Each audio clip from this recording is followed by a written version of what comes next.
Breaking news, বড় chairman পদ থেকে ইস্তফা সুশান্ত ঘোষের। বড় চেয়ারম্যান পদ থেকে ইস্তফা সুশান্ত ঘোষের, পদ ছাড়লেন আর এক তৃণমূল কাউন্সিলর, এমনটাই খবর। ইস্তফা দিতে চলেছেন, ইস্তফার ভাবনা চিন্তা সুশান্ত ঘোষের। বড় চেয়ারম্যান পদ থেকে ইস্তফার ভাবনা। বিশ্বজিৎ রয়েছে, আরো বিস্তারিত জানাবে বিশ্বজিৎ।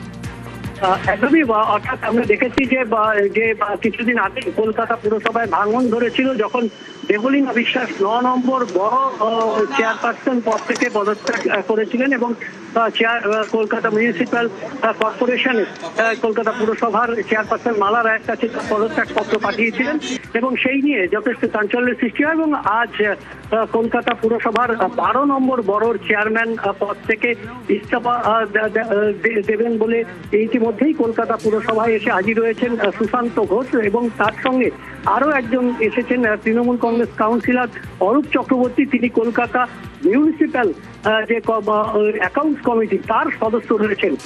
অর্থাৎ একজন সুশান্ত ঘোষ এবং অরূপ চক্রবর্তী দুজনেই এই মুহূর্তে আমরা দেখি তাদের পদত্যাগ পত্র নিয়ে কলকাতা মিউনিসিপ্যাল কমিশনার অর্থাৎ স্মিতা পান্ডে তার ঘরের সামনে গেছেন। অর্থাৎ মেয়র যেখানে উপস্থিত নেই, চেয়ারপারসন নেই, অর্থাৎ হিসাব মতো তাদেরকে মেয়রের কাছে দেওয়ার কথা এবং সেখানে মেয়র যেহেতু উপস্থিত নেই তাই তারা ইতিমধ্যেই কলকাতা পুরসভার কমিশনার স্মিতা পান্ডের ঘরের দিকে যাচ্ছেন তাদের পদত্যাগপত্র নিয়ে।